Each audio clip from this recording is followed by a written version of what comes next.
सत श्री अकाल students. Last time ਆਪਾਂ ਜਿਹੜਾ ਚੈप्टर ਕੀਤਾ ਸੀ ਉਹਦਾ ਨਾਮ ਸੀ ਇੰਟਰੋਡਕਸ਼ਨ ਆਫ ਪੀਐਲਸੀ।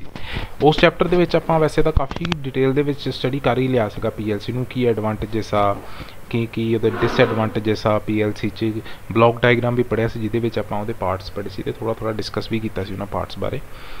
ਹੁਣ ਜਿਹੜਾ ਆਪਾਂ ਚੈप्टर ਕਰਨਾ ਉਹਦਾ ਨਾਮ ਹੈ ਵਰਕਿੰਗ ਆਫ ਪੀਐਲਸੀ। ਇਹ ਛੋਟਾ ਚੈप्टर ਆ ਬਟ ਬਹੁਤ ਇੰਪੋਰਟੈਂਟ ਚੈप्टर ਆ, ਕਿਉਂਕਿ ਇਸ ਚੈप्टर ਦੇ ਵਿੱਚ ਹੀ ਆਪਾਂ ਨੂੰ ਪਤਾ ਲੱਗਣਾ ਹਰ ਪਾਰਟ ਦੀ डिटेल ਤੇ ਉਸ ਪਾਰਟ ਦਾ ਕੀ ਕੰਮ ਹੁੰਦਾ ਤੇ ਕਿੱਦਾਂ ਉਹ ਪਾਰਟ ਜਿਹੜਾ ਹੈ ਉਹ ਕੰਮ ਕਰਦਾ ਹੈ, ਉਹ ਆਪਾਂ ਨੂੰ ਸਾਰਾ ਜਿਹੜਾ ਹੈ ਇਸ ਚੈप्टर ਦੇ ਵਿੱਚ ਪਤਾ ਲੱਗਣਾ। ਇਸ ਚੈप्टर ਦੇ ਵਿੱਚ ਜਿਹੜੇ ਆਪਾਂ ਟੌਪਿਕ ਕਵਰ ਕਰਨੇ ਆ ਉਹ ਸਭ ਤੋਂ ਪਹਿਲਾਂ ਤਾਂ ਆਪਾਂ ਕਰਨਾ ਆਰਕੀਟੈਕਚਰ ਡਿਟੇਲ ਕੀ ਆ, ਮੈਮਰੀ ਸਟਰਕਚਰ ਕੀ ਆ, ਇਨਪੁਟ ਆਊਟਪੁੱਟ ਦਾ ਕੀ ਸਟਰਕਚਰ ਹੁੰਦਾ, ਪ੍ਰੋਗਰਾਮਿੰਗ ਡਿਵਾਈਸ ਜਾਂ ਪ੍ਰੋਗਰਾਮਿੰਗ ਟਰਮੀਨਲ ਕੀ ਚੀਜ਼ ਹੁੰਦੀ ਆ, ਪੀਐਲਸੀ ਨੂੰ ਆਪਾਂ ਪਾਵਰ ਕਿੱਦਾਂ ਦਿੰਦੇ ਆ ਤੇ ਬੇਸਿਕ ਆਪਰੇਸ਼ਨ ਤੇ ਪ੍ਰਿੰਸੀਪਲ ਕੀ ਹੁੰਦਾ ਜਦੋਂ ਵਰਕ ਕਰਦੀ ਹੈ ਪੀਐਲਸੀ। ਉਹ ਸਾਰੇ ਟੌਪਿਕ ਆਪਾਂ ਇਹਦੇ ਵਿੱਚ ਕਵਰ ਕਰਨੇ ਆ। ਸੋ ਆਪਾਂ ਸਟਾਰਟ ਕਰਦੇ ਹਾਂ। ਸਭ ਤੋਂ ਪਹਿਲਾਂ ਆਪਾਂ ਸਟਾਰਟ ਕਰਦੇ ਹਾਂ ਪੀਐਲਸੀ ਦੇ ਆਰਕੀਟੈਕਚਰ ਤੋਂ। ਬਹੁਤ ਇੰਪੋਰਟੈਂਟ ਚੀਜ਼ ਆ ਇਹਨੂੰ ਤੁਸੀਂ ਆਪਣੀਆਂ ਨਾ ਨੋਟਬੁੱਕਸ ਦੇ ਉੱਤੇ ਡਰਾ ਕਰ ਲਿਓ ਆਰਕੀਟੈਕਚਰ ਨੂੰ ਪੀਐਲਸੀ ਦੇ। ਜਿੱਦਾਂ ਕਿ ਬਲੌਕ ਡਾਇਗਰਾਮ ਦੇ ਵਿੱਚ ਵੀ ਆਪਾਂ ਦੇਖਿਆ ਸੀਗਾ, ਬਲੌਕ ਡਾਇਗਰਾਮ ਦੇ ਵਿੱਚ ਵੀ ਸਾਰੇ ਇਹੀ ਪਾਰਟ ਸੀਗੇ। ਆਰਕੀਟੈਕਚਰ ਦੇ ਵਿੱਚ ਵੀ ਆ ਦੇਖੋ ਸੇਮ ਉਹੀ ਚੀਜ਼ ਆ ਜੋ ਆਪਣਾ ਸੀਗਾ ਬਲੌਕ ਡਾਇਗਰਾਮ, ਉਹੀ ਆਪਣਾ ਕੀ ਆ ਆਰਕੀਟੈਕਚਰ ਆ। ਇਹਨੂੰ ਤੁਸੀਂ ਆਪਣੀ ਨੋਟਬੁੱਕ 'ਤੇ ਡਰਾ ਕਰ ਲਓ ਤੇ ਆਪਾਂ ਸਟੈਪ ਬਾਈ ਸਟੈਪ ਇਹਦੇ ਜਿੰਨੇ ਵੀ ਪਾਰਟਸ ਹੈਗੇ ਆ ਨਾ ਉਹਨਾਂ ਸਾਰਿਆਂ ਨੂੰ ਆਪਾਂ ਡਿਸਕਸ ਕਰਦੇ ਹਾਂ। ਫਸਟਲੀ ਆਪਾਂ ਜਿਹੜਾ ਪਾਰਟ ਜਿਹੜਾ ਪੜ੍ਹਨਾ ਆ ਉਹਦਾ ਨਾਮ ਆ ਸੈਂਟਰਲ ਪ੍ਰੋਸੈਸਿੰਗ ਯੂਨਿਟ CPU, ਜਾਂ ਫਿਰ ਇਹ ਜਿਹੜਾ ਪਾਰਟ ਹੁੰਦਾ ਇਹਨੂੰ ਆਪਾਂ ਪ੍ਰੋਸੈਸਿੰਗ ਮੋਡਿਊਲ ਵੀ ਕਹਿ ਦਿੰਦੇ ਆ। ਜਿਹੜਾ CPU ਹੁੰਦਾ ਨਾ ਇਹ ਐਕਚੁਅਲ ਦੇ ਵਿੱਚ PLC ਦਾ ਜਿਹੜਾ ਹੁੰਦਾ ਬ੍ਰੇਨ ਹੁੰਦਾ ਆ। ਬ੍ਰੇਨ ਇਸ ਕਰਕੇ ਕਹਿ ਦਿੰਦੇ ਆ ਕਿਉਂਕਿ ਜਿੰਨੇ ਵੀ ਫੰਕਸ਼ਨਸ ਹੋਣੇ ਆ ਜਾਂ ਸੀਕੁਐਂਸ ਆਪਰੇਟ ਹੋਣੇ ਆ PLC ਦੇ ਵਿੱਚ ਉਹ ਸਾਰੇ ਮੇਰੇ CPU ਨੇ ਹੀ ਕੰਟਰੋਲ ਕਰਨੇ ਆ। ਤੇ CPU ਦੇ ਵਿੱਚ ਹੀ ਮੇਰੀਆਂ ਜਿੰਨੀਆਂ ਵੀ ਅਰਥਮੈਟਿਕ ਆਪਰੇਸ਼ਨਸ ਨੇ ਜਾਂ ਲੌਜੀਕਲ ਆਪਰੇਸ਼ਨਸ ਨੇ, ਅਰਥਮੈਟਿਕ ਮੀਨਸ ਕਿ ਪਲੱਸ ਮਾਈਨਸ ਡਿਵਾਈਡ ਜਾਂ ਫਿਰ ਜਿਹੜਾ ਲੌਜੀਕਲ ਯਾਨੀ ਕਿ ਐਂਡ ਗੇਟ ਔਰ ਗੇਟ, ਉਹਦੇ ਰਿਗਾਰਡਿੰਗ ਜਿੰਨੇ ਵੀ ਆਪਰੇਸ਼ਨਸ ਨੇ ਨਾ ਉਹ ਸਾਰੇ CPU ਨੇ ਹੀ ਪਰਫਾਰਮ ਕਰਨੇ ਹੁੰਦੇ ਆ। ਸੋ CPU ਨੂੰ ਇਸ ਕਰਕੇ ਆਪਾਂ ਬ੍ਰੇਨ ਕਹਿ ਦਿੰਦੇ ਆ ਆਪਣੇ PLC ਦਾ। ਬਾਕੀ ਇਹਦੇ ਵਿੱਚ 8 ਬਿਟ ਜਾਂ 16 ਬਿਟ ਜਾਂ 64 ਬਿਟ ਦਾ ਮਾਈਕਰੋ ਪ੍ਰੋਸੈਸਰ ਹੋ ਸਕਦਾ, ਇਹ ਚੀਜ਼ ਨੋਟ ਕਰ ਲਿਓ, ਲਿਖਿਆ ਵੀ ਹੋਇਆ ਉੱਤੇ 8, 16 ਜਾਂ 64 ਬਿਟ ਦਾ ਮਾਈਕਰੋ ਪ੍ਰੋਸੈਸਰ ਇਹਦੇ ਵਿੱਚ ਹੋ ਸਕਦਾ। ਬਟ ਕਈ ਜਿਹੜੀਆਂ ਛੋਟੀਆਂ PLC ਜਿਹੜੀਆਂ ਮੋਸਟਲੀ ਹੁੰਦੀਆਂ ਛੋਟੇ ਸਾਈਜ਼ ਦੇ ਵਿੱਚ ਹੁੰਦੀਆਂ ਜਾਂ ਜਿਨ੍ਹਾਂ ਦੀ ਇਨਪੁਟ ਤੇ ਆਊਟਪੁੱਟ ਘੱਟ ਹੁੰਦੀਆਂ ਉਹਨਾਂ ਦੇ ਵਿੱਚ ਆਪਾਂ ਮਾਈਕਰੋ ਕੰਟਰੋਲਰ ਵੀ ਯੂਜ਼ ਕਰ ਲੈਂਦੇ ਹਾਂ। ਸੋ ਤੁਹਾਨੂੰ ਥੋੜ੍ਹਾ ਜਿਹਾ ਮੈਂ ਮਾਈਕਰੋ ਪ੍ਰੋਸੈਸਰ ਤੇ ਮਾਈਕਰੋ ਕੰਟਰੋਲਰ ਬਾਰੇ ਵੀ ਦੱਸ ਦਿੰਦਾ। ਤੁਹਾਡੇ ਜਿਹੜੇ ਸੈੱਲਫੋਨਸ ਹੁੰਦੇ ਆ ਜਾਂ ਤੁਹਾਡੇ ਜਿਹੜੇ ਲੈਪਟਾਪਸ ਹੁੰਦੇ ਆ ਉਹਨਾਂ ਦੇ ਵਿੱਚ ਮਾਈਕਰੋ ਪ੍ਰੋਸੈਸਰ ਹੁੰਦੇ ਆ। ਐਕਚੁਅਲੀ ਜਿਹੜੇ ਮਾਈਕਰੋ ਪ੍ਰੋਸੈਸਰ ਹੁੰਦੇ ਨਾ ਇਹ ਮਲਟੀਟਾਸਕਿੰਗ ਹੁੰਦੇ ਆ। ਇਹਨਾਂ ਦੇ ਵਿੱਚ ਆਪਾਂ ਬਹੁਤ ਸਾਰੇ ਆਪਰੇਸ਼ਨਸ ਕਰ ਸਕਦੇ ਹਾਂ। ਇਹਦੇ ਵਿੱਚ ਆਪਣੀ ਜਿਹੜੀ ਰੈਮ ਤੇ ਰੋਮ ਹੁੰਦੀ ਨਾ ਉਹ ਆਪਾਂ ਐਕਸਟਰਨਲ ਲਾਉਂਦੇ ਹਾਂ। ਜਿੱਦਾਂ ਹੁਣ ਤੁਹਾਡੇ ਸੈੱਲਫੋਨ ਦੀ ਐਗਜ਼ਾਮਪਲ ਲੈ ਲਓ, ਸੈੱਲਫੋਨਸ ਕਿੱਦਾਂ ਹੁੰਦੇ ਆ 4 GB ਰੋਮ ਜਾਂ ਫਿਰ 4 GB ਰੈਮ ਤੇ 64 GB ਰੋਮ ਜਾਂ ਫਿਰ 8 GB ਰੈਮ 128 GB ਰੋਮ ਇੱਦਾਂ ਹੁੰਦੇ ਆ ਨਾ। ਤੇ ਉਹਦੇ ਵਿੱਚ ਕੀ ਹੁੰਦਾ ਮਾਈਕਰੋ ਪ੍ਰੋਸੈਸਰ ਸਨੈਪਡਰੈਗਨ ਦਾ ਮਾਈਕਰੋ ਪ੍ਰੋਸੈਸਰ ਆ ਜਾਂਦਾ ਜਾਂ ਮੀਡੀਆਟੈਕ ਦਾ ਮਾਈਕਰੋ ਪ੍ਰੋਸੈਸਰ ਆ ਜਾਂਦਾ। ਸੋ ਫੋਨ ਜਿਹੜਾ ਹੁੰਦਾ ਮਲਟੀਟਾਸਕਿੰਗ ਹੁੰਦਾ। ਸੋ ਮਲਟੀਟਾਸਕਿੰਗ ਜਿਹੜੀ ਵੀ ਚੀਜ਼ ਹੁੰਦੀ ਉਹਦੇ ਵਿੱਚ ਹਮੇਸ਼ਾ ਮਾਈਕਰੋ ਪ੍ਰੋਸੈਸਰ ਹੀ ਹੋਊਗਾ। ਆਪਣੇ ਲੈਪਟਾਪ 'ਚ ਕਿਹੜੇ ਆਉਂਦੇ ਆ i3 i5 i7 ਉਹ ਸਾਰੇ ਮਾਈਕਰੋ ਪ੍ਰੋਸੈਸਰ ਹੁੰਦੇ ਆ, ਕਿਉਂਕਿ ਇਹ ਜਿਹੜੀਆਂ ਚੀਜ਼ਾਂ ਇਹ ਮਲਟੀਟਾਸਕਿੰਗ ਆ। ਇਹਦਾ ਤੋਂ ਸਿਰਫ ਇੱਕ ਕੰਮ ਨਹੀਂ ਲੈਂਦੇ ਤਾਂ ਆਪਾਂ ਬਹੁਤ ਸਾਰੇ ਕੰਮ ਲੈ ਸਕਦੇ ਹਾਂ। ਬਟ ਜਿੱਦਾਂ ਆਪਣੇ ਓਵਨ ਆ ਜਾਂ ਆਪਣੀ ਵਾਸ਼ਿੰਗ ਮਸ਼ੀਨ ਆ ਇਹਨਾਂ ਦੇ ਵਿੱਚ ਆਪਾਂ ਕੀ ਯੂਜ਼ ਕਰਾਂਗੇ, ਇਹਨਾਂ 'ਚ ਆਪਾਂ ਮਾਈਕਰੋ ਕੰਟਰੋਲਰ ਯੂਜ਼ ਕਰਾਂਗੇ। ਮਾਈਕਰੋ ਕੰਟਰੋਲਰ ਕੀ ਆ ਉਹਨੇ ਇੱਕ ਸਿੰਗਲ ਹੀ ਟਾਸਕ ਕਰਨਾ ਹੁੰਦਾ। ਜਿੱਦਾਂ ਵਾਸ਼ਿੰਗ ਮਸ਼ੀਨ 'ਚ ਕੀ ਆ ਉਹਨੂੰ ਆਪਾਂ ਸਿੰਗਲ ਟਾਸਕ ਦੇ ਦਿੱਤਾ ਕਿ ਉਹਨੇ ਰੋਟੇਟ ਕਰਨਾ ਆ ਡਰਮ ਨੂੰ, ਡਰਮ ਰੋਟੇਟ ਹੋਊਗਾ। ਸੈਕਿੰਡ ਟਾਸਕ ਦੇ ਦਿੱਤਾ ਡਰੇਨ ਕਰਨਾ, ਉਹਨੇ ਡਰੇਨ ਕਰਨਾ। ਓਵਨ ਦੇ ਵਿੱਚ ਕੀ ਆ ਪਲੇਟ ਹੁੰਦੀ ਆ ਰੋਟੇਟ ਹੁੰਦੀ ਆ, ਉਹ ਮਾਈਕਰੋ ਕੰਟਰੋਲਰ ਨੂੰ ਆਪਾਂ ਸਿਗਨਲ ਇੱਕੋ ਸਿਗਨਲ ਉਹਨੇ ਸਿੰਗਲ ਟਾਸਕ ਕਰਨਾ ਕਿ ਆਪਰੇਟ ਕਰਨਾ। ਸੋ ਉਹ ਮਾਈਕਰੋ ਪ੍ਰੋਸੈਸਰ ਤੇ ਮਾਈਕਰੋ ਕੰਟਰੋਲਰ 'ਚ ਬੇਸਿਕ ਆ ਇਹ ਡਿਫਰੈਂਸ ਹੁੰਦਾ। ਬਾਕੀ ਮਾਈਕਰੋ ਕੰਟਰੋਲਰ 'ਚ ਜਿੰਨੇ ਵੀ ਆਪਣੇ ਰੈਮ ਰੋਮ ਹੁੰਦੇ ਨਾ ਉਹ ਇਨਬਿਲਟ ਹੁੰਦੇ ਆ, ਮਾਈਕਰੋ ਪ੍ਰੋਸੈਸਰ ਜਿੱਦਾਂ ਨਹੀਂ ਤਾਂ ਮਾਈਕਰੋ ਪ੍ਰੋਸੈਸਰ ਅਲੱਗ ਹੁੰਦੇ ਆ। ਬਟ ਤੁਹਾਨੂੰ ਇਹ ਚੀਜ਼ ਦਾ ਸਿੰਪਲੀ ਪਤਾ ਹੋਣਾ ਚਾਹੀਦਾ ਵੀ ਮਾਈਕਰੋ ਪ੍ਰੋਸੈਸਰ ਜਿਹੜਾ ਮਲਟੀਟਾਸਕਿੰਗ ਹੁੰਦਾ, ਮਾਈਕਰੋ ਕੰਟਰੋਲਰ ਜਿਹੜਾ ਮਲਟੀਟਾਸਕਿੰਗ ਨਹੀਂ ਹੁੰਦਾ। ਬਾਕੀ ਸੀਕੁਐਂਸ ਫੰਕਸ਼ਨ ਇਹ ਤਾਂ ਤੁਹਾਨੂੰ ਦੱਸ ਦਿੱਤਾ ਮੈਂ ਕੰਟਰੋਲ ਕਰਦਾ ਹੈ। ਕਈ PLC ਜਿਹੜੀਆਂ ਛੋਟੀਆਂ ਹੁੰਦੀਆਂ ਮੋਸਟਲੀ ਉਹਨਾਂ 'ਚ ਮਾਈਕਰੋ ਕੰਟਰੋਲਰ ਜਿਹੜੇ ਆਪਾਂ ਯੂਜ਼ ਕਰ ਲੈਂਦੇ ਹਾਂ। ਬਾਕੀ program scan time depends upon CPU ਦੀ ਸਪੀਡ, ਇਹਦਾ ਤੁਹਾਨੂੰ ਪਤਾ ਹੀ ਆ। ਜਿੰਨਾ ਮੇਰਾ CPU ਫਾਸਟ ਹੋਊਗਾ ਉਨਾ ਹੀ ਪ੍ਰੋਗਰਾਮ ਉਹ ਜਲਦੀ ਸਕੈਨ ਕਰੂਗੀ। ਜੇ CPU ਮੇਰਾ ਸਲੋ ਆ ਜੇ ਬ੍ਰੇਨ ਮਤਲਬ ਇਸੇ ਇਹੀ ਹੈ ਨਾ, ਜੇ ਆਪਾਂ CPU ਨੂੰ ਬ੍ਰੇਨ ਕਹਿ ਦਿੰਦੇ ਹਾਂ PLC ਦਾ। ਸੋ ਜੇ ਮੇਰਾ ਬ੍ਰੇਨ ਹੀ ਸਲੋ ਹੋਊਗਾ ਤਾਂ ਆਊਟਪੁੱਟ ਕਿੰਨਾ ਜਲਦੀ ਆਊਗੀ, ਉਨਾ ਹੀ ਲੇਟ ਰਿਸਪੌਂਡ ਕਰੂਗਾ।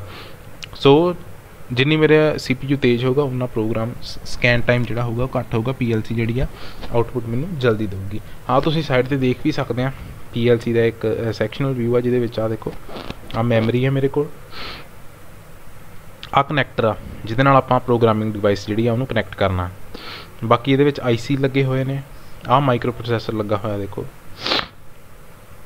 ਬਾਕੀ ਬੈਕਅਪ ਵਾਸਤੇ ਇੱਕ ਬੈਟਰੀ ਲੱਗੀ ਹੋਈ ਹੈ। ਬੈਕਅਪ ਵਾਸਤੇ ਬੈਟਰੀ ਇਸ ਕਰਕੇ ਹੁੰਦੀ ਹੈ ਤਾਂ ਕਿ ਜੇ ਮੰਨ ਲਓ ਲਾਈਟ ਚਲੀ ਗਈ ਹੈ ਤਾਂ ਬੈਕਅਪ ਬੈਟਰੀ ਦੇ ਨਾਲ ਕੀ ਹੁੰਦਾ, ਤੁਹਾਡਾ ਜਿਹੜਾ ਪ੍ਰੋਗਰਾਮ ਤੁਸੀਂ ਬਣਾਇਆ ਹੁੰਦਾ ਸਟੋਰ ਹੋ ਜਾਂਦਾ, ਜਾਂ ਫਿਰ ਜਿਹੜਾ ਲੋਕੇਸ਼ਨ ਹੁੰਦੀ ਆ ਉਹ ਸਟੋਰ ਰਹਿ ਜਾਂਦੀ ਹੈ ਮੇਰੀ।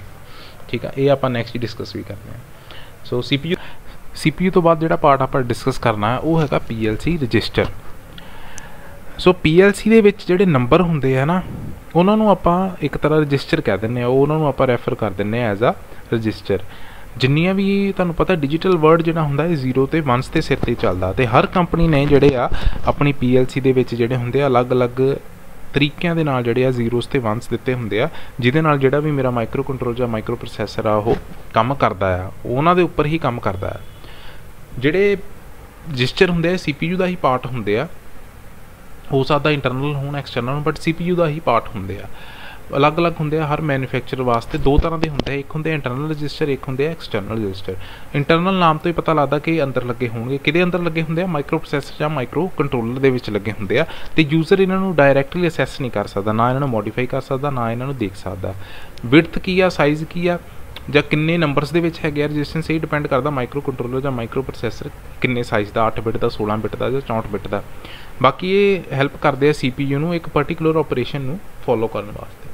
ਸੈਕਿੰਡ ਮੇਰੇ ਕੋਲ ਆ ਜਾਂਦੇ ਐਕਸਟਰਨਲ ਰਜਿਸਟੈਂਸ। ਐਕਸਟਰਨਲ ਜਿਹੜੇ ਰਜਿਸਟੈਂਸ ਹੁੰਦੇ ਆ ਨਾ, ਇਹ 16 ਬਿਟ ਦੇ ਹੀ ਹੁੰਦੇ, ਜਿੱਦਾਂ ਇੰਟਰਨਲ ਰਜਿਸਟੈਂਸ ਤਾਂ ਹੋ ਗਿਆ ਨਾ ਵੀ 8 ਬਿਟ ਦੇ ਵੀ ਹੋ ਗਏ, ਜਾਂ 16 ਦੇ ਵੀ ਹੋ ਗਏ, 64 ਦੇ ਵੀ ਹੋ ਗਏ, ਬਟ ਜਿਹੜੇ ਐਕਸਟਰਨਲ ਰਜਿਸਟੈਂਸ ਹੁੰਦੇ ਆ ਨਾਰਮਲੀ 16 ਬਿਟ ਵਾਈਡਰ ਹੀ ਹੁੰਦੇ ਆ। ਅਤੇ ਇਹਨਾਂ ਦੇ ਵਿੱਚ ਕੀ ਹੁੰਦਾ, ਇੱਕ ਪ੍ਰੀਫਿਕਸ ਹੁੰਦੇ ਆ, ਯਾਨੀ ਕਿ ਪਰਟੀਕੂਲਰ ਇੰਸਟਰਕਸ਼ਨਸ ਦਿੱਤੀਆਂ ਹੁੰਦੀਆਂ ਜਿਹੜੀਆਂ ਕਿ ਇੰਡੀਕੇਟ ਕਰਦੀਆਂ ਵੀ ਰਜਿਸਟਰ ਜਿਹੜਾ ਹੋਊਗਾ ਉਹ ਕਿ ਕਿਹਦੇ ਤਰ੍ਹਾਂ ਐਕਟ ਕਰੂਗਾ, ਐਜ਼ ਅ ਟਾਈਮਰ ਐਕਟ ਕਰੂਗਾ ਕਿ ਐਜ਼ ਅ ਕਾਊਂਟਰ ਐਕਟ ਕਰੂਗਾ। ਜਿੱਦਾਂ ਕਿ ਲਿਖਿਆ ਵੀ ਹੋਇਆ 16 bit wider and contain prefix which indicates the function of register like timer and counter, ਵੀ ਉਹ ਕਿੱਦਾਂ ਕੰਮ ਕਰੂਗਾ।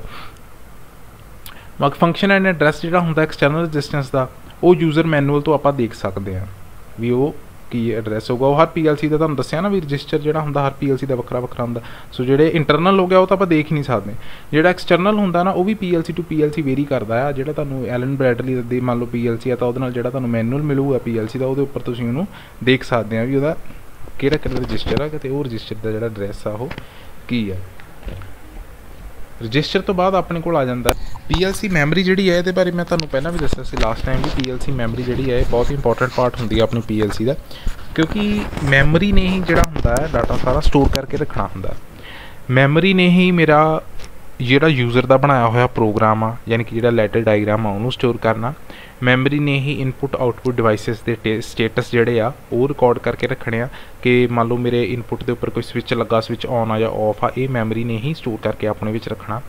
ਬਾਕੀ ਟਾਈਮਰਸ ਤੇ ਕਾਊਂਟਰ ਦੀਆਂ ਪ੍ਰੀ ਸਾਈਨਡ ਵੈਲਿਊਜ਼ ਕੀ ਆ ਮੇਰੇ ਕੋਲ, ਉਹ ਵੀ ਜਿਹੜਾ ਹੁੰਦਾ ਹੈ ਮੇਰਾ ਇਹਨੇ ਹੀ ਸਟੋਰ ਕਰਕੇ ਰੱਖਣਾ ਹੁੰਦਾ, ਜਿਹੜੀ ਮੇਰੀ ਮੈਮਰੀ ਹੁੰਦੀ ਆ। ਬਾਕੀ ਇਸ ਤੋਂ ਇਲਾਵਾ ਮੈਮਰੀ ਨੇ ਹੀ ਆਪਣੇ ਅਰਥਮੈਟਿਕ ਤੇ ਲੌਜੀਕਲ ਆਪਰੇਸ਼ਨਸ ਜਿਹੜੇ ਹੁੰਦੇ ਇਹਨਾਂ ਨੂੰ ਵੀ ਮੈਮਰੀ ਹੀ ਸਟੋਰ ਕਰਕੇ ਰੱਖਦੀ ਆ। ਇਹਨਾਂ ਦਾ ਵੀ ਸਾਰਾ ਮੈਮਰੀ ਹੀ, ਮਤਲਬ ਕਿ ਜਿੰਨਾ ਵੀ ਡਾਟਾ ਆਪਣਾ ਸਟੋਰ ਹੁੰਦਾ ਨਾ ਉਹ ਸਾਰਾ ਮੈਮਰੀ ਹੀ ਸਟੋਰ ਕਰਕੇ ਰੱਖਦੀ ਹੈ। ਬਾਕੀ ਚਿਪ ਜਿਹੜੀ ਆਪਾਂ ਯੂਜ਼ ਕਰਦੇ ਹਾਂ ਇਹਦੇ ਵਿੱਚ ਰੈਮ, ਰੋਮ, PROM, EPROM, EEPROM। ਰੈਮ ਤਾਂ ਆਪਾਂ ਯੂਜ਼ ਕਰਦੇ ਹਾਂ ਨਾ, ਇਸ ਤੋਂ ਇਲਾਵਾ ਆਪਾਂ ਰੋਮ ਜਿਹੜੀ ਆ ਕੋਈ ਵੀ ਯੂਜ਼ ਕਰ ਸਕਦੇ ਹਾਂ ਇਹਨਾਂ ਚਾਰਾਂ 'ਚੋਂ, ਬਟ ਮੋਸਟਲੀ ਜਿਹੜੀ ਆਪਾਂ ਯੂਜ਼ ਕਰਦੇ ਹਾਂ ਨਾ ਰੋਮ, ਉਹ EEPROM ਯੂਜ਼ ਕਰਦੇ ਹਾਂ। ਤੁਹਾਨੂੰ ਫੁੱਲ ਫਾਰਮਸ ਪਤਾ ਹੀ ਹੋਣੀਆਂ, ਡਿਜੀਟਲ ਇਲੈਕਟ੍ਰੋਨਿਕਸ ਪੜ੍ਹੀਆਂ। ਰੈਮ ਹੁੰਦੀ ਆ ਰੈਂਡਮ ਅਸੈਸ ਮੈਮਰੀ, ਰੋਮ ਹੁੰਦੀ ਹੈ read only memory, PROM programmable read only memory, ਇੱਦਾਂ ਹੀ erasable programmable read only memory, ਅਤੇ electrically erasable programmable read only memory. ਆਪਾਂ ਜਿਹੜੀ ਯੂਜ਼ ਕਰਦੇ ਹਾਂ ਮੋਸਟਲੀ ਉਹ EEPROM ਯੂਜ਼ ਕਰਦੇ ਹਾਂ, ਕਿਉਂਕਿ ਜੇ ਨੋਰਮਲ ਮੇਰੀ ਮੰਨ ਲਓ ਮੈਂ ਰੋਮ ਯੂਜ਼ ਕਰਦਾ ਤਾਂ ਮੇਰੇ ਮੰਨ ਲਓ ਲਾਈਟ ਕਿਸੇ ਕਾਰਨ ਕਰਕੇ ਆਫ ਹੋ ਗਈ ਆ, ਤਾਂ ਜਿਹੜਾ ਵੀ ਮੇਰਾ ਡਾਟਾ ਹੁੰਦਾ ਨਾ ਉਹ ਡਾਟਾ ਰੈਮ ਦਾ ਜਿਹੜਾ ਡਾਟਾ ਆ ਉਹ ਰੈਮ ਦਾ ਡਾਟਾ ਸਟੋਰ ਨਹੀਂ ਹੋਣਾ, ਉਹ ਸਾਰਾ ਰੈਮ ਦਾ ਡਾਟਾ ਲੋਸਟ ਹੋ ਜਾਣਾ। ਜੇ ਮੰਨ ਲਓ ਮੈਂ ਕਾਊਂਟਰ ਆ ਮੇਰਾ ਚੱਲ ਰਿਹਾ 4 ਤੱਕ ਕਾਊਂਟਿੰਗ ਕੀਤੀ ਆ ਉਹਨੇ, ਲਾਈਟ ਚਲੀ ਗਈ ਤਾਂ ਦੁਬਾਰਾ ਉਹਨੇ ਕੀ ਆ ਜ਼ੀਰੋ ਤੋਂ ਕਾਊਂਟਿੰਗ ਸਟਾਰਟ ਕਰ ਦੇਣੀ। ਉਹ ਚੀਜ਼ ਜਿਹੜੀ ਉਹਨੂੰ ਅਵੋਇਡ ਕਰਨ ਵਾਸਤੇ ਹੀ ਆਪਾਂ ਜਿਹੜੀ ਆ ਮੋਸਟਲੀ ਆਪਾਂ EEPROM ਯੂਜ਼ ਕਰਦੇ ਹਾਂ। EEPROM ਦਾ ਆਪਾਂ ਨੂੰ ਫਾਇਦਾ ਇਹ ਹੁੰਦਾ ਕਿ ਮੰਨ ਲਓ ਕਿਸੇ ਕਾਰਨ ਕਰਕੇ ਆਪਣੀ ਜਿਹੜੀ ਆ ਲਾਈਟ ਬੰਦ ਹੋ ਗਈ ਆ ਤਾਂ ਕੀ ਹੁੰਦਾ, ਜਿਹੜਾ ਰੈਮ ਦਾ ਡਾਟਾ ਹੁੰਦਾ ਨਾ ਉਹ EEPROM ਦੇ ਵਿੱਚ ਸਟੋਰ ਹੋ ਜਾਂਦਾ। ਹੁਣ ਕੀ ਆ, ਜਦੋਂ ਮੇਰੇ ਲਾਈਟ ਦੁਬਾਰਾ ਸਟੋਰ ਹੋਈ ਤਾਂ ਡਾਟਾ ਕੀ ਹੋਣਾ, ਰੈਮ ਨੇ EEPROM ਜਿਹੜੀ ਹੈ ਇੱਥੋਂ ਰੈਮ ਨੇ ਡਾਟਾ ਚੱਕ ਲੈਣਾ, ਉਹਨੇ ਦੇਖ ਲੈਣਾ ਵੀ ਹਾਂ ਕਾਊਂਟਰ 4 ਤੱਕ ਚੱਲ ਚੁੱਕਾ ਆ ਤੇ ਉਹਨੇ ਕੀ ਆ ਅਗਲੀ ਕਾਊਂਟਿੰਗ 5 ਤੋਂ ਸਟਾਰਟ ਕਰਨੀ ਆ। ਸੋ ਇਹ ਮੈਨੂੰ ਫਾਇਦਾ ਆ EEPROM ਯੂਜ਼ ਕਰਨ ਦਾ, ਜਿਹਨੂੰ ਆਪਾਂ ਯੂਜ਼ ਕਰਦੇ ਵੀ ਆ। ਨੈਕਸਟ ਮੇਰੇ ਕੋਲ ਆ ਜਾਂਦਾ PLC, ਜਿਹੜੇ ਸੋਲਿਡ ਸਟੇਟ ਮੈਮਰੀ ਹੁੰਦੀ ਹੈ ਜਿਹਦਾ ਸਾਈਜ਼ ਮੋਸਟ ਵੇਰੀ ਕਰਦਾ 1 ਤੋਂ 256 KB। ਬਾਕੀ ਡਿਪੈਂਡ ਕਰਦਾ ਤੁਹਾਡੀ ਜੇ PLC ਛੋਟੀ ਆ ਤਾਂ ਉਹਦਾ ਜਿਹੜਾ ਡਾਟਾ ਸਟੋਰੇਜ ਹੋਊਗੀ ਘੱਟ ਹੋਊਗੀ, ਜੇ PLC ਵੱਡੀ ਆ ਤਾਂ ਉਹਦਾ ਸਾਈਜ਼ ਜਿਹੜਾ ਹੋਗਾ ਮੈਮਰੀ ਦਾ ਵੱਡਾ ਹੋਊਗਾ। ਬਾਕੀ ਬਹੁਤ ਜ਼ਿਆਦਾ ਸਟੋਰੇਜ ਦੀ ਲੋੜ ਨਹੀਂ ਹੁੰਦੀ, ਬਿਕੋਜ਼ ਆਪਾਂ ਇਹਦੇ ਵਿੱਚ ਪ੍ਰੋਗਰਾਮ ਹੀ ਅਪਲੋਡ ਕਰਨਾ ਹੁੰਦਾ ਇੱਕ ਬਣਾ ਕੇ, ਇਸ ਕਰਕੇ ਬਹੁਤੀ ਜ਼ਿਆਦਾ ਇਹਨੂੰ ਲੋੜ ਨਹੀਂ ਹੁੰਦੀ ਮੈਮਰੀ ਦੀ। ਨੈਕਸਟ ਮੇਰੇ ਕੋਲ ਆ ਜਾਂਦਾ input output module. Input output module ਜਿਹੜੇ ਆ ਇਹ ਤੁਸੀਂ ਲਾਸਟ ਟਾਈਮ ਵੀ ਤੁਹਾਨੂੰ ਮੈਂ ਸਮਝਾਇਆ ਵੀ ਸੀਗਾ। ਉਹਦੇ ਵਿੱਚ ਆ ਦੇਖੋ ਆਰਕੀਟੈਕਚਰ ਦੇ ਵਿੱਚ ਹੁੰਦੇ ਆ, ਦੇਖੋ ਇਨਪੁਟ ਮੋਡਿਊਲ ਹੋ ਗਿਆ, ਮੇਰੇ ਕੋਲ ਆਊਟਪੁੱਟ ਮੋਡਿਊਲ ਹੋ ਗਏ। ਇਨਪੁਟ ਮੋਡਿਊਲ ਜਿਹੜੇ ਆ ਉਹ ਕੁਛ ਵੀ ਹੋ ਸਕਦੇ ਆ, ਡਿਸਕਰੀਟ ਮੂਵਮੈਂਟ ਦੇ ਵੀ ਹੋ ਸਕਦੇ। ਡਿਸਕਰੀਟ ਮੂਵਮੈਂਟ ਮਤਲਬ ਕਿ ਜਿਹੜੇ ਲਿਮਿਟਸ ਵਿੱਚ ਆ ਮੇਰੇ ਕੋਲ ਇਹ ਡਿਸਕਰੀਟ ਮੂਵਮੈਂਟ ਦੇ ਹੁੰਦੇ ਆ। ਅਤੇ ਡਿਸਕਰੀਟ ਮੂਵਮੈਂਟ ਬੇਸਿਕਲੀ ਹੁੰਦੀ ਕੀ ਆ ਮੈਂ ਤੁਹਾਨੂੰ ਉਹ ਵੀ ਦੱਸਦਾ। ਜਿਹੜੀ ਡਿਸਕਰੀਟ ਮੂਵਮੈਂਟ ਹੁੰਦੀ ਆ, ਡਿਸਕਰੀਟ ਮੂਵਮੈਂਟ ਹੁੰਦੀ ਆ ਸਟੈਪ ਬਾਈ ਸਟੈਪ ਮੂਵਮੈਂਟ। ਇੱਕ ਤੁਹਾਨੂੰ ਮੈਂ ਗ੍ਰਾਫ ਬਣਾ ਕੇ ਦਿਖਾਉਣਾ, ਜਿਹੜੀ ਇੱਦਾਂ ਮੂਵਮੈਂਟ ਹੋਊਗੀ ਨਾ ਇਹਨੂੰ ਮੈਂ ਕਹੂੰਗਾ ਡਿਸਕਰੀਟ ਮੂਵਮੈਂਟ, ਜਿਹੜੀ ਜਾਂ ਤਾਂ ਆਫ ਹੁੰਦੀ ਆ ਅਤੇ ਜਾਂ ਫਿਰ ਔਨ ਹੁੰਦੀ ਆ, ਇਹ ਹੁੰਦੀ ਆ ਡਿਸਕਰੀਟ ਮੂਵਮੈਂਟ। ਇਹਦੇ ਵਿੱਚ ਲਿਮਿਟਸ ਵਿੱਚ ਆ ਜਾਂਦੇ ਆ, ਪੁਸ਼ ਬਟਨਸ ਆ ਜਾਂਦੇ ਆ, ਜਾਂ ਮੇਰੇ ਬਾਕੀ ਸਵਿਚਸ ਆ ਜਾਂਦੇ ਆ। ਅੱਗੇ ਮੇਰੇ ਕੋਲ ਆ ਜਾਂਦੀ ਆ analogue input output module. Analogue input output module ਦੇ ਵਿੱਚ ਮੇਰੇ ਕੋਲ ਆਉਂਦੇ ਆ temperature, fluid level, pressure, humidity ਅਤੇ ਡੈਂਸਿਟੀ ਮਤਲਬ ਕਿਸੇ ਲਿਕੁਇਡ ਦੀ ਡੈਂਸਿਟੀ। ਇਹ ਜਿਹੜੇ ਹੁੰਦੇ ਆ ਇਹ ਡਿਸਕਰੀਟ ਨਹੀਂ ਹੁੰਦੇ। ਜਿਹਦਾ ਟੈਂਪਰੇਚਰ ਆ, ਟੈਂਪਰੇਚਰ ਘੱਟ ਵੀ ਹੋ ਸਕਦਾ ਵੱਧ ਵੀ ਹੋ ਸਕਦਾ, ਇਸ ਕਰਕੇ ਇਹਨਾਂ ਨੂੰ ਆਪਾਂ ਐਨਾਲੌਗ ਕਹਿੰਦੇ। ਐਨਾਲੌਗ ਦਾ ਮਤਲਬ ਆ ਕਿ ਇੱਕ ਤਰ੍ਹਾਂ ਇਸ ਤਰ੍ਹਾਂ AC ਵੇਵ ਦੇ ਵਿੱਚ ਜਿਹੜੇ ਆ ਇਹ ਜਾਣਗੇ, ਠੀਕ ਆ। ਨੈਕਸਟ ਮੇਰੇ ਕੋਲ ਆ ਜਾਂਦੇ ਆ ਰਜਿਸਟਰ ਇਨਪੁਟ ਆਊਟਪੁੱਟ ਮੋਡਿਊਲ। ਇਹ ਇਨਪੁਟ ਆਊਟਪੁੱਟ ਹੁੰਦੀਆਂ ਜਿਹੜੀਆਂ ਆਪਾਂ ਇਨਕੋਡਰ ਅਤੇ ਡਿਕੋਡਰ ਦੇ ਵਿੱਚੋਂ ਆਪਾਂ ਜਿਹੜੀ ਦੇ ਦਿੰਦੇ ਆ ਨਾ, ਇਹਨਾਂ ਨੂੰ ਇਨਪੁਟ ਉਹਨੂੰ ਕਹਿੰਦੇ ਆ ਰਜਿਸਟਰ ਇਨਪੁਟ ਆਊਟਪੁੱਟ ਮੋਡਿਊਲ। ਹੋ ਸਕਦਾ ਜਿਹੜੇ ADC ਦੇ ਥਰੂ ਇਹਨੂੰ ਦਿੱਤੀ ਹੋਵੇ ਇਨਪੁਟ, ਜਾਂ ADC ਤੋਂ ਆਪਾਂ ADC ਨੂੰ ਆਪਾਂ ਆਊਟਪੁੱਟ ਦਈਏ, ਜਾਂ ਫਿਰ ਇਨਕੋਡਰ ਤੋਂ ਆਪਾਂ ਇਨਪੁੱਟ ਦਈਏ, ਇਨਕੋਡਰ ਤੋਂ ਆਊਟਪੁੱਟ ਲਈਏ। ਇਹ ਸਾਰੀਆਂ ਚੀਜ਼ਾਂ ਜਿਹੜੀਆਂ ਹੁੰਦੀਆਂ ਰਜਿਸਟਰ ਇਨਪੁਟ ਆਊਟਪੁੱਟ ਮੋਡਿਊਲ ਦੇ ਵਿੱਚ ਆ ਜਾਂਦੀਆਂ। ਇਹ ਜਿਹੜੇ ਇਨਕੋਡਰ ਡਿਕੋਡਰ ਤੁਸੀਂ ਡਿਜੀਟਲ ਇਲੈਕਟ੍ਰੋਨਿਕਸ ਦੇ ਵਿੱਚ ਵੀ ਸਟੱਡੀ ਕੀਤੇ ਹੋਣੇ। ਸੋ ਮੈਮਰੀ ਅਤੇ ਇਨਪੁਟ ਆਊਟਪੁੱਟ ਮੋਡਿਊਲ ਤੋਂ ਬਾਅਦ ਆਪਾਂ ਸਟੱਡੀ ਕਰਦੇ ਹਾਂ ਪ੍ਰੋਗਰਾਮਿੰਗ ਡਿਵਾਈਸ ਨੂੰ। ਹੁਣ ਪ੍ਰੋਗਰਾਮਿੰਗ ਡਿਵਾਈਸ ਜਿਹੜੀ ਆ ਉਹ ਤੁਹਾਨੂੰ ਪਤਾ ਹੀ ਆ ਉਹਦਾ ਕੀ ਰੋਲ ਆ, ਜ਼ਿਆਦਾ ਡਿਟੇਲ 'ਚ ਦੱਸਣ ਦੀ ਲੋੜ ਨਹੀਂ। ਪ੍ਰੋਗਰਾਮਿੰਗ ਡਿਵਾਈਸ ਦੇ ਵਿੱਚ ਆਪਾਂ ਸਿੰਪਲੀ ਜਿਹੜਾ ਆਪਣਾ ਯੂਜ਼ਰ ਹੁੰਦਾ ਆ ਉਹ ਕੀ ਕਰਦਾ ਆ, ਪ੍ਰੋਗਰਾਮ ਬਣਾਉਂਦਾ ਆ ਉਹਦੇ ਵਿੱਚ। ਸੋ ਜਦੋਂ ਆਪਾਂ ਪ੍ਰੋਗਰਾਮ ਬਣਾਉਣਾ ਆ, ਜ਼ਰੂਰੀ ਨਹੀਂ ਹੈ ਵੀ ਆਪਾਂ ਉਹਨੂੰ PLC ਦੇ ਨਾਲ ਕਨੈਕਟ ਕਰਕੇ ਹੀ ਰੱਖਣਾ। ਉਹਨੂੰ ਆਪਾਂ PLC ਦੇ ਨਾਲ ਕਨੈਕਟ ਨਹੀਂ ਕਰਕੇ ਰੱਖਣਾ, ਆਪਾਂ ਕਿਸੇ ਇੱਕ ਪਰਟੀਕੂਲਰ ਜਗ੍ਹਾ ਦੇ ਉੱਪਰ ਪ੍ਰੋਗਰਾਮ ਬਣਾ ਕੇ, ਜਿੱਦਾਂ ਮੰਨ ਲਓ ਤੁਸੀਂ ਆਪਣੇ ਕਾਲਜ 'ਚ ਬੈਠੇ ਆ, ਤੁਸੀਂ ਆਪਣੇ ਕਾਲਜ 'ਚ ਬੈਠ ਕੇ ਪ੍ਰੋਗਰਾਮ ਬਣਾ ਕੇ ਤੁਸੀਂ ਆਪਣੇ ਘਰ ਆ ਕੇ ਵੀ PLC ਨੂੰ ਜਿਹੜਾ ਆ ਕਨੈਕਟ ਕਰਕੇ, PLC ਦੇ ਨਾਲ ਕਨੈਕਟ ਕਰਕੇ ਪ੍ਰੋਗਰਾਮਿੰਗ ਡਿਵਾਈਸ ਨੂੰ ਤੇ ਡਾਟਾ ਜਿਹੜਾ ਹੈ ਆਪਣਾ ਅਪਲੋਡ ਕਰ ਸਕਦੇ। ਸੋ ਡਿਟੈਚੇਬਲ ਹੁੰਦੀਆਂ ਇਹ। ਬਾਕੀ 3 ਤਰ੍ਹਾਂ ਦੀਆਂ ਹੁੰਦੀਆਂ, ਹੈਂਡ ਹੈਲਡ ਯੂਨਿਟ ਵੀ ਹੋ ਸਕਦੀ ਆ ਇਹ, ਠੀਕ ਆ। ਫੁੱਲ ਸਾਈਜ਼ਡ ਪ੍ਰੋਗਰਾਮ ਜਾਂ ਮੋਨੀਟਰ ਵੀ ਹੋ ਸਕਦਾ, ਜਾਂ ਫਿਰ ਇਹ ਮੇਰਾ ਪਰਸਨਲ ਕੰਪਿਊਟਰ ਵੀ ਹੋ ਸਕਦਾ। ਜਿੱਦਾਂ ਦੇਖੋ ਐਗਜ਼ਾਮਪਲ ਦੇ ਵਿੱਚ ਆ, ਦੇਖੋ ਆ ਪਰਸਨਲ ਕੰਪਿਊਟਰ ਆ ਮੇਰੇ ਕੋਲ, PC ਆ, ਆਹ ਹੈਂਡ ਹੈਲਡ ਯੂਨਿਟ ਆ, ਇੱਕ ਕੈਲਕੂਲੇਟਰ ਦੀ ਤਰ੍ਹਾਂ ਦੇਖਣ ਵਾਲੀ ਆ। ਇੱਥੋਂ ਆਪਾਂ ਕੀ ਕੀਤਾ, ਦੇਖੋ ਵਾਇਰ ਲਾ ਕੇ ਆਪਾਂ ਅੱਗੇ PLC ਦੇ ਵਿੱਚ ਪ੍ਰੋਗਰਾਮਿੰਗ ਜਿਹੜੀ ਆ ਅਪਲੋਡ ਕਰਤੀ ਆ। But main at the and ਜਿਹੜੀ ਆਪਣੀ ਮੇਨ ਇਹੀ ਆ ਕਿ ਇਹ ਡਿਟੈਚੇਬਲ ਹੁੰਦੀ ਆ। ਇਹਨੂੰ ਹਮੇਸ਼ਾ PLC ਨਾਲ ਹਮੇਸ਼ਾ ਇਹਨੂੰ ਜਿਹੜਾ ਆ PLC ਨਾਲ ਕਨੈਕਟ ਕਰਨ ਦੀ ਲੋੜ ਨਹੀਂ ਪੈਂਦੀ। ਆਪਾਂ ਕਿਤੇ ਵੀ ਬਹਿ ਕੇ ਪ੍ਰੋਗਰਾਮ ਬਣਾ ਸਕਦੇ ਹਾਂ ਅਤੇ ਵਾਪਸ ਆ ਕੇ ਅਪਲੋਡ ਕਰ ਸਕਦੇ ਹਾਂ। 3 ਤਰ੍ਹਾਂ ਦੇ ਹੋ ਸਕਦੇ ਆ ਪ੍ਰੋਗਰਾਮਿੰਗ ਡਿਵਾਈਸਿਸ। ਦੇਖੋ ਆ ਮੇਰੇ ਕੋਲ ਇੱਕ ਜਨਰਲ ਇਲੈਕਟ੍ਰਿਕ ਦੀ PLC ਆ, ਜਨਰਲ ਇਲੈਕਟ੍ਰਿਕ ਆ ਕੰਪਨੀ ਦਾ ਨਾਮ। ਇਹ ਜਿਹੜੀ PLC ਆ ਇਹਦੇ ਵਿੱਚ ਦੇਖੋ ਆਹ ਨੰਬਰ ਆਫ ਇਨਪੁਟਸ ਆ ਆਪਣੇ ਕੋਲ, ਆ ਮੇਰੇ ਕੋਲ ਹੈਗੀਆਂ ਨੰਬਰ ਆਫ ਆਊਟਪੁੱਟਸ। ਕਾਫੀ ਨੰਬਰ ਆਫ ਇਨਪੁਟਸ ਆ, ਡਿਪੈਂਡ ਕਰਦਾ ਇਹ ਵੱਡੀ PLC ਇਹਦੇ ਵਿੱਚ ਨੰਬਰ ਆਫ ਇਨਪੁਟਸ ਜਿਹੜੀਆਂ ਉਹ ਜ਼ਿਆਦਾ, ਛੋਟੀ PLC 'ਚ ਘੱਟ ਹੋਣਗੀਆਂ। ਸਪਲਾਈ ਜਿਹੜੀ ਆ ਦੇਖੋ ਤੁਸੀਂ ਦੇਖ ਸਕਦੇ ਹੋ ਇੱਥੇ 24 ਵੋਲਟ ਸਪਲਾਈ ਜਿਹੜੀ ਆ ਇਹਨੂੰ ਆਪਾਂ ਦਿੱਤੀ ਹੋਈ ਆ। ਬਾਕੀ ਇਹ ਜਿਹੜੀ ਸਪਲਾਈ ਹੈ ਜੇ ਤਾਂ ਕਈ ਜਿਹੜੀਆਂ PLCs ਹੁੰਦੀਆਂ ਨਾ ਉਹਦੇ ਵਿੱਚ ਇੰਟਰਨਲ ਹੀ ਆਪਾਂ ਸਪਲਾਈ ਦਿੱਤੀ ਹੁੰਦੀ ਲਾਈ ਹੁੰਦੀ ਹੈ, ਸਪਲਾਈ ਦਾ ਸਾਰਾ ਇੰਟਰਨਲ ਲਾਇਆ ਹੁੰਦਾ ਇਕਵਿਪਮੈਂਟ। ਸੋ ਆਪਾਂ ਸਿੰਗਲ ਫੇਸ ਸਪਲਾਈ ਦਿੰਦੇ ਹਾਂ, ਉਹ ਇੰਟਰਨਲੀ ਹੀ ਉਹਨੂੰ 24 ਵੋਲਟ 'ਚ ਕਨਵਰਟ ਕਰਕੇ ਅੱਗੇ ਲਾਇਆ। ਬਟ ਜੇ ਮੰਨ ਲਓ ਆਪਾਂ ਨੂੰ ਇੰਟਰਨਲ ਨਹੀਂ ਦਿੱਤਾ ਹੋਇਆ ਤਾਂ ਆਪਾਂ ਨੂੰ 24 ਵੋਲਟ ਜਿਹੜੀ ਆ ਬਣਾਉਣ ਵਾਸਤੇ ਆਪਾਂ ਐਕਸਟਰਨਲ ਪਾਵਰ ਸਪਲਾਈ ਵੀ ਉਹਦੇ ਨਾਲ ਲਾ ਸਕਦੇ ਹਾਂ। ਉਹ ਵੱਡੀ ਛੋਟੀ PLC ਤਾਂ 5 ਵੋਲਟ 'ਤੇ ਵੀ ਚੱਲ ਜਾਂਦੀ ਹੈ, ਜਿਹੜੀ ਆਪਣੀ ਇਹ PLC ਹੈ ਇਹ 24 ਵੋਲਟ 'ਤੇ ਚੱਲਦੀ ਆ। ਨੈਕਸਟ ਹੁਣ ਆਪਾਂ ਡਿਸਕਸ ਕਰਾਂਗੇ ਵੀ ਪਾਵਰ ਸਪਲਾਈ ਕੀ ਚੀਜ਼ ਹੁੰਦੀ ਹੈ। ਪਾਵਰ ਸਪਲਾਈ ਜਿਹੜੀ ਆ ਦੇਖੋ ਤੁਸੀਂ ਦੇਖ ਵੀ ਸਕਦੇ, ਤੁਹਾਨੂੰ ਕਿਹਾ ਸੀ ਮੈਂ AC ਜਿਹੜੀ ਆ ਸਿੰਗਲ ਫੇਸ ਜੇ ਆਪਾਂ ਐਕਸਟਰਨਲ ਲਾਵਾਂਗੇ ਤਾਂ ਕੀ ਆ 120 ਤੋਂ 240 ਵੋਲਟ ਦੀ ਜਿਹੜੀ ਆਪਾਂ AC ਸਪਲਾਈ ਦੇਵਾਂਗੇ ਇਹਨੂੰ। ਜੇ ਇੰਟਰਨਲੀ ਨਹੀਂ ਲੱਗੀ ਹੋਈ PLC ਦੇ ਵਿੱਚ ਪਾਵਰ ਸਪਲਾਈ ਤਾਂ ਐਕਸਟਰਨਲ ਯੂਜ਼ ਕਰਾਂਗੇ। ਐਕਸਟਰਨਲ ਨੂੰ ਵੀ ਆਪਾਂ ਸਿੰਗਲ ਫੇਸ ਸਪਲਾਈ ਜਿਹੜੀ ਸਿੰਗਲ ਫੇਸ ਆਪਣੇ ਘਰਾਂ ਦੇ ਵਿੱਚ ਚੱਲਦੀ ਉਹ ਆਪਾਂ ਇੰਨੀ ਸਪਲਾਈ ਇਹਨੂੰ ਦੇਵਾਂਗੇ। ਤੇ ਉਸ ਤੋਂ ਬਾਅਦ ਤੁਹਾਨੂੰ ਆ ਦੇਖੋ ਇੱਕ ਬਲੌਕ ਡਾਇਗਰਾਮ ਬਣਿਆ ਹੋਇਆ, ਇਹਨੂੰ ਤੁਸੀਂ ਡਰਾ ਵੀ ਕਰ ਲਿਓ ਆਪਣੀਆਂ ਕਾਪੀਜ਼ ਦੇ ਉੱਪਰ। ਆਪਣੇ ਐਨਾਲੌਗ ਇਲੈਕਟ੍ਰੋਨਿਕ ਸਬਜੈਕਟ ਦੇ ਵਿੱਚ ਤੁਸੀਂ ਇਹ ਬਲੌਕ ਡਾਇਗਰਾਮ ਪੜ੍ਹਿਆ ਹੋਊਗਾ। ਵਰਕ ਪਾਵਰ ਸਪਲਾਈ ਦੇ ਵਿੱਚ ਮੇਨ ਜਿਹੜੇ ਕਿਹੜੇ ਕੰਪੋਨੈਂਟ ਹੁੰਦੇ ਆ ਤੇ ਉਹ ਕਿੱਦਾਂ ਕੰਮ ਕਰਦੇ ਆ ਉਹ ਤੁਹਾਨੂੰ ਦੱਸਦਾ ਮੈਂ। ਦੇਖੋ ਇੱਥੇ ਆਪਾਂ ਸਪਲਾਈ ਦਿੱਤੀ, ਇਸ ਤੋਂ ਬਾਅਦ ਮੇਰੇ ਕੋਲ ਹੁੰਦਾ ਰੈਕਟੀਫਾਇਰ। ਰੈਕਟੀਫਾਇਰ ਦਾ ਕੀ ਕੰਮ ਹੁੰਦਾ? ਰੈਕਟੀਫਾਇਰ ਨੇ AC ਸਪਲਾਈ ਨੂੰ DC ਸਪਲਾਈ 'ਚ ਕਨਵਰਟ ਕਰਨਾ ਹੁੰਦਾ। ਉਹਨੇ ਕੀ ਕੀਤਾ DC ਸਪਲਾਈ 'ਚ ਕਨਵਰਟ ਕਰਤਾ। ਹੁਣ ਮੇਰੇ ਕੋਲ ਇੱਥੇ ਕੀ ਆ ਪਲਸੇਟਿੰਗ DC ਆ, ਮਤਲਬ ਕਿ ਪਿਓਰ DC ਨਹੀਂ ਆ। DC ਨੂੰ ਪਿਓਰ ਕਰਨ ਵਾਸਤੇ ਅੱਗੇ ਕੀ ਕੀਤਾ ਹੋਇਆ ਮੈਂ ਫਿਲਟਰ ਸਰਕਟ ਲਾਇਆ। ਫਿਲਟਰ 'ਚ ਕੀ ਹੁੰਦਾ ਇੰਡਕਟਰ ਤੇ ਕੈਪੈਸਿਟਰ ਹੁੰਦੇ ਆ ਜਿਹੜੇ ਕਿ AC ਕੰਪੋਨੈਂਟ ਜਿਹੜੇ ਹੁੰਦੇ ਆ ਉਹਨਾਂ ਨੂੰ ਰਿਮੂਵ ਕਰ ਦਿੰਦੇ ਆ। ਪਰ AC ਕੰਪੋਨੈਂਟ ਜਿਹੜੇ ਆ ਮੇਰੇ ਰਿਮੂਵ ਹੋ ਗਏ, ਪਿਓਰ DC ਮੇਰੇ ਕੋਲ ਆ ਗਈ। ਉਹ DC ਨੂੰ ਮੈਂ ਕੀ ਕਰਨਾ ਹੁਣ ਰੈਗੂਲੇਟਰ ਨੂੰ ਯੂਜ਼ ਕਰਕੇ ਉਹਦਾ ਜਿਹੜਾ ਲੈਵਲ ਆ ਉਹਨੂੰ ਡਾਊਨ ਕਰ ਲੈਣਾ। ਉਹਨੂੰ 5 ਵੋਲਟ ਦੇ ਵਿੱਚ ਵੀ ਕਰ ਸਕਦਾ, ਜੇ ਮੇਰੀ ਛੋਟੀ PLC ਹੈ ਤਾਂ 5 ਵੋਲਟ ਦੇ ਵਿੱਚ ਕਨਵਰਟ ਕਰੂੰਗਾ। ਜੇ ਮੇਰੀ PLC ਜਿਹੜੀ ਆ ਉਹ ਵੱਡੇ ਸਾਈਜ਼ ਦੀ ਆ ਤਾਂ ਉਹਨੂੰ ਮੈਂ 24 ਵੋਲਟ ਦੇ ਵਿੱਚ ਕਨਵਰਟ ਕਰੂੰਗਾ। ਬਾਕੀ ਉਸ ਤੋਂ ਬਾਅਦ ਆ ਦੇਖੋ ਇੱਕ ਮੈਂ ਇੱਥੋਂ ਬਾਈਪਾਸ ਕਰਕੇ ਵੀ ਸਪਲਾਈ ਦਿੱਤੀ ਹੋਈ ਆ। ਇਹ ਕਿਉਂ ਦਿੱਤੀ ਹੋਈ ਆ ਸਪਲਾਈ? ਇਹ ਇਸ ਕਰਕੇ ਦਿੱਤੀ ਹੋਈ ਆ ਕਿ ਜਿਹੜਾ ਮੇਰਾ ਇਨਪੁਟ ਮੋਡਿਊਲ ਆ, ਇਨਪੁਟ ਜਿਹੜਾ ਮੇਰਾ ਮੋਡਿਊਲ ਆ ਉਹਨੂੰ ਵੀ ਆਪਾਂ ਚਲਾਉਣਾ ਹੁੰਦਾ। ਇਨਪੁਟ ਮੋਡਿਊਲ ਦੇ ਵਿੱਚ ਜਿਹੜੇ ਮੇਰੇ ਸਵਿਚਸ ਵਗੈਰਾ ਹੁੰਦੇ ਆ ਉੱਥੇ ਆਪਾਂ ਇਹ ਵਾਲੀ ਸਪਲਾਈ ਦਿੰਦੇ ਆ, ਜਿਹੜੀ ਮੇਰੀ ਸਿੰਗਲ ਫੇਸ ਸਪਲਾਈ ਆਉਂਦੀ ਆ। ਬਟ ਇਹ ਜ਼ਰੂਰੀ ਚੀਜ਼ ਨਹੀਂ ਹੁੰਦੀ ਕਿ ਆਪਾਂ ਇੱਥੇ ਸਟੈਪ ਡਾਊਨ ਟਰਾਂਸਫਾਰਮਰ ਜਾਂ ਲਾਈਨ ਕੰਡੀਸ਼ਨਰ ਲਾਉਣੇ ਆ।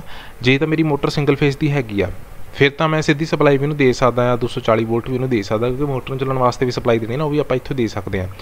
ਬਟ ਜੇ ਮੰਨ ਲਓ ਮੇਰਾ ਕੋਈ ਇਕਵਿਪਮੈਂਟ ਹੈਗਾ ਜਿਹਨੇ ਘੱਟ ਵੋਲਟ 'ਤੇ ਚੱਲਣਾ ਹੋਵੇ, ਘੱਟ AC ਵੋਲਟ 'ਤੇ ਚੱਲਣਾ ਹੋਵੇ, ਤਾਂ ਮੈਂ ਜਿਹੜਾ ਆ ਮੈਥਡ ਜਿਹੜਾ ਆ ਫੋਲੋ ਕਰਕੇ ਉਹਨੂੰ ਚਲਾ ਸਕਦਾ।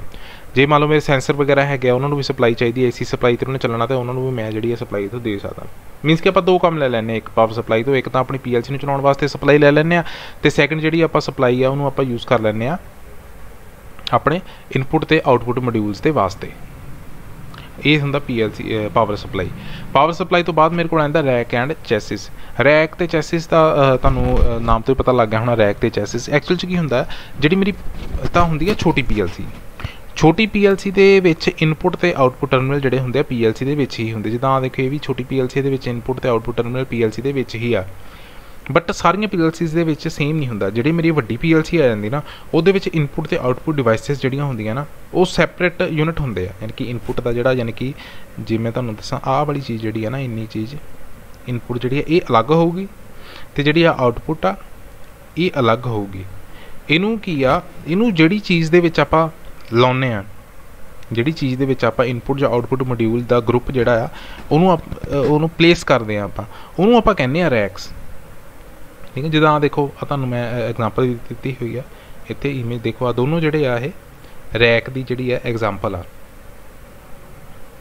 ਠੀਕ ਆ, ਆ ਦੇਖੋ ਇਹ ਰੈਕ ਬਣੇ ਹੋਇਆ, ਆ ਵੀ ਵਿੱਚ ਆ ਦੇਖੋ ਇਹਦੇ ਵਿੱਚ ਆ ਜਿਹੜੀ ਪਲੇਸ ਆ, ਇੱਥੇ ਆਪਾਂ ਕੀ ਕਰਾਂਗੇ ਆਪਣੇ ਜਿਹੜੇ ਇਨਪੁੱਟ ਅਤੇ ਆਊਟਪੁੱਟ ਮੋਡਿਊਲ ਆ ਉਹ ਇਹਦੇ ਵਿੱਚ ਪੇਸਟ ਕਰਾਂਗੇ। ਅਤੇ ਜਿਹੜਾ ਆਊਟਰ ਸਰਫੇਸ ਹੁੰਦਾ ਜਿਹਦੇ ਵਿੱਚ ਆਪਾਂ ਰੈਕ ਰੱਖਦੇ ਹਾਂ, ਆ ਵੀ ਆ ਜਿਹੜਾ ਆਊਟਰ ਸਰਫੇਸ ਆ ਇਹਨੂੰ ਆਪਾਂ ਕਹਿ ਦਿੰਦੇ ਹਾਂ ਚੈਸੀ। ਸੋ ਇਹ ਹੁੰਦੇ ਆ ਰੈਕ ਅਤੇ ਚੈਸੀ। ਆ ਦੇਖੋ ਲਿਖਿਆ ਹੋਇਆ rack are basically framework made by metal and these racks are installed in chassis. So main ਗੱਲ ਇਹੀ ਆ ਵੀ ਛੋਟੀਆਂ PLC 'ਚ ਇਨਪੁੱਟ ਆਊਟਪੁੱਟ ਜਿਹੜੀ ਹੁੰਦੀ ਇਨਬਿਲਟ ਹੁੰਦੀ ਆ, ਬਟ ਵੱਡੀਆਂ PLC 'ਚ ਇਨਪੁੱਟ ਆਊਟਪੁੱਟ ਇਨਬਿਲਟ ਨਹੀਂ ਹੁੰਦੀ, ਉਹ ਅਲੱਗ ਹੁੰਦੀ ਆ। ਸੋ ਅਲੱਗ ਹੁੰਦੀ ਆ, ਉਹਨੂੰ ਜਿਹੜੀ ਜਗ੍ਹਾ 'ਤੇ ਆਪਾਂ ਪਲੇਸ ਕਰਦੇ ਹਾਂ, ਜਿਹੜੇ ਰੈਕਸ ਦੇ ਵਿੱਚ ਜਿਹੜੇ ਆਪਾਂ ਯੂਨਿਟਸ ਦੇ ਸੈਪਰੇਟ ਯੂਨਿਟ ਦੇ ਵਿੱਚ ਉਹਨੂੰ ਰੱਖਦੇ ਹਾਂ, ਉਹਨਾਂ ਨੂੰ ਆਪਾਂ ਇੱਕ ਰੈਕਸ ਕਹਿੰਦੇ ਹਾਂ। ਅਤੇ ਰੈਕਸ ਨੂੰ ਜਿਹੜੀ ਚੀਜ਼ 'ਚ ਰੱਖਦੇ ਹਾਂ ਉਹਨੂੰ ਆਪਾਂ ਚੈਸੀ ਕਹਿੰਦੇ ਹਾਂ। ਜੋ ਉਸ ਤੋਂ ਬਾਅਦ 'ਚ ਕਹਿੰਦਾ ਜਿਹੜੇ ਰੈਕਸ ਅਤੇ ਚੈਸਿਸ ਦੇ ਵਿੱਚ ਰੱਖਦਾ, ਉਸ ਤੋਂ ਬਾਅਦ ਆ ਦੇਖੋ ਇੱਥੇ ਕਨੈਕਟਰ ਲੱਗੇ ਹੋਏ ਆ ਆਪਣੇ। ਠੀਕ ਆ, ਇਹਨਾਂ ਕਨੈਕਟਰ ਤੋਂ ਜਿਹੜੇ ਆ ਆਪਾਂ ਇਨਪੁੱਟ ਅਤੇ ਆਊਟਪੁੱਟ ਮੋਡਿਊਲਸ ਨੂੰ CPU ਦੇ ਨਾਲ ਆਪਾਂ ਕਨੈਕਟ ਕਰ ਦਾਂਗੇ ਵਾਇਆ ਅਪਰੋਪਰੀਏਟ ਕਨੈਕਟਰ। ਸੋ ਇਹ ਹੁੰਦੇ ਆ ਮੇਰੇ ਕੋਲ ਰੈਕ ਅਤੇ ਚੈਸਿਸ। ਉਸ ਤੋਂ ਬਾਅਦ ਆਪਣੇ ਮੇਨ ਤਾਂ ਜਿਹੜੇ ਸੀਗੇ ਆਪਣੇ ਵਰਕਿੰਗ ਦੇ ਜਿਹੜੇ ਪਾਰਟ ਸੀਗੇ ਉਹ ਸਾਰੇ ਹੋ ਚੁੱਕੇ ਆ। ਹੁਣ ਆਪਰੇਸ਼ਨ PLC ਦਾ ਕਿੱਦਾਂ ਹੁੰਦਾ? ਜਿਹੜਾ PLC ਦਾ ਮੇਰਾ ਆਪਰੇਸ਼ਨ ਹੁੰਦਾ ਉਹਦੇ ਵਿੱਚ 3 ਮੇਨ ਸਟੇਜਸ ਹੁੰਦੀਆਂ। ਇੱਕ ਤਾਂ ਹੋ ਗਈ ਇਨਪੁਟ ਸਕੈਨ, ਫਿਰ ਹੋ ਗਈ ਪ੍ਰੋਗਰਾਮ ਸਕੈਨ, ਫਿਰ ਹੋ ਗਈ ਆਊਟਪੁੱਟ ਸਕੈਨ। ਇੱਦਾਂ ਹੀ ਸਰਕਲ ਦੇ ਵਿੱਚ ਚੱਲਦੀਆਂ, ਡਾਇਗਰਾਮ ਦੇਖੋ ਸਰਕਲ ਦੇ ਵਿੱਚ ਚੱਲਦੀਆਂ। ਪਹਿਲਾਂ ਕੀ ਹੋਣਾ, ਇਨਪੁਟ ਸਕੈਨ ਹੋਣੀ ਹੈ, ਉਸ ਤੋਂ ਬਾਅਦ ਪ੍ਰੋਗਰਾਮ ਸਕੈਨ ਹੋਣਾ, ਅਤੇ ਉਸ ਤੋਂ ਬਾਅਦ ਕੀ ਹੈ ਮੇਰੀ ਆਊਟਪੁੱਟ ਸਕੈਨ ਹੋਣੀ ਹੈ। ਤਾਂ ਆਊਟਪੁੱਟ ਤੋਂ ਬਾਅਦ ਫਿਰ ਆਪਾਂ ਜਿਹੜਾ ਹੈ ਇਨਪੁੱਟ ਵਾਲੀ ਸਾਈਡ 'ਤੇ ਆ ਜਾਣਾ। ਸਭ ਤੋਂ ਪਹਿਲਾਂ ਹਾਂ ਜਿਹੜਾ ਰਿਸਪੌਂਸ ਟਾਈਮ ਹੁੰਦਾ ਟੋਟਲ ਸਕੈਨ ਟਾਈਮ ਹੁੰਦਾ, ਯਾਨੀ ਕਿ PLC ਨੂੰ ਪ੍ਰੋਗਰਾਮ ਨੂੰ ਰਨ ਕਰਨ ਲਈ ਕਿੰਨਾ ਟਾਈਮ ਲੱਗਣਾ, ਉਹ ਇਹਨਾਂ ਤਿੰਨਾਂ ਚੀਜ਼ਾਂ 'ਤੇ ਡਿਪੈਂਡ ਕਰਦਾ। ਸੋ ਇਸੇ ਕਰਕੇ ਜਿਹੜਾ ਟਾਈਮ ਹੋਊਗਾ PLC ਲਊਗੀ ਰਿਸਪੌਂਸ ਦੇਣ ਵਾਸਤੇ, ਉਹ ਸਮ ਹੋਊਗੀ ਕਿਹਦਾ ਸਮ ਹੋਊਗੀ, input scan plus program scan time plus output scan, ਇਹਨਾਂ ਤਿੰਨਾਂ ਦਾ ਜਿਹੜਾ ਹੋਊਗਾ ਸਮ ਹੋਊਗੀ।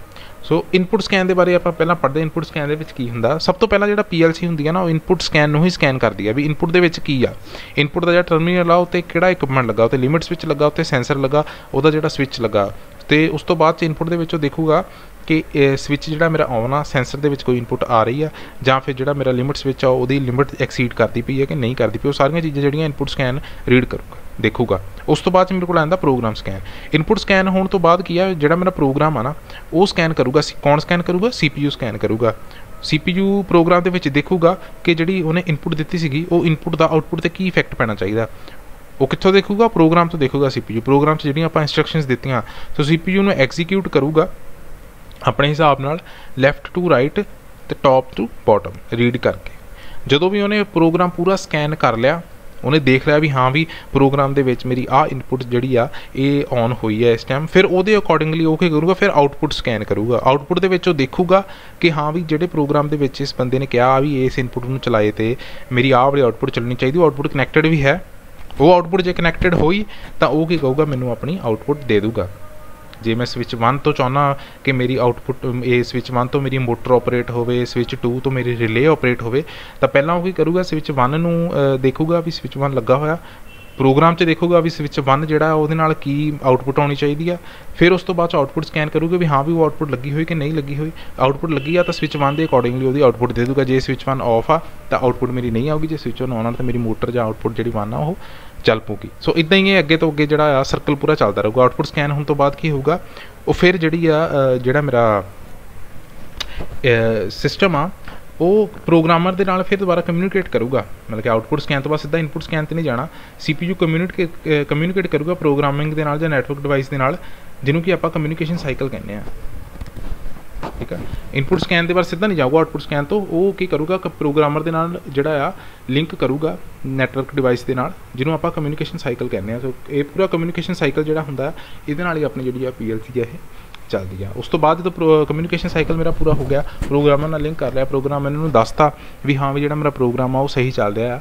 ਉਸ ਤੋਂ ਬਾਅਦ ਕੀ ਕਰੂਗਾ, ਫਿਰ ਇਨਪੁੱਟ ਜਿਹੜੀ ਆ ਸਕੈਨ ਕਰੂਗਾ ਅਤੇ ਅੱਗੇ ਇੱਦਾਂ ਹੀ ਜਿਹੜਾ ਪ੍ਰੋਸੀਜਰ ਹੁੰਦਾ ਉਹ ਫੋਲੋ ਹੁੰਦਾ ਰਹੂਗਾ। ਠੀਕ ਆ ਅੱਗੇ। ਥੈਂਕ ਯੂ ਸੋ ਮੱਚ। ਇਹ ਸੀਗਾ ਆਪਣਾ ਜਿਹੜਾ ਸੈਕਿੰਡ ਚੈਪਟਰ ਸੀਗਾ। ਛੋਟਾ ਚੈਪਟਰ ਸੀ, ਕੋਈ ਬਹੁਤਾ ਵੱਡਾ ਚੈਪਟਰ ਨਹੀਂ ਸੀ, ਬਟ ਬਹੁਤ ਇੰਪੋਰਟੈਂਟ ਚੈਪਟਰ ਸੀਗਾ, ਬਿਕੋਜ਼ ਇਹਦੇ ਵਿੱਚ ਹੀ ਤੁਹਾਨੂੰ ਪਤਾ ਲੱਗਣਾ ਸੀਗਾ ਸਾਰੀ ਵਰਕਿੰਗ ਦਾ PLC ਦਾ ਆਰਕੀਟੈਕਚਰ ਕੀ ਹੁੰਦਾ, ਹਰ ਪਾਰਟ ਜਿਹੜਾ ਹੁੰਦਾ PLC ਦਾ ਉਹ ਕਿੱਦਾਂ ਕੰਮ ਕਰਦਾ। Thank you so much.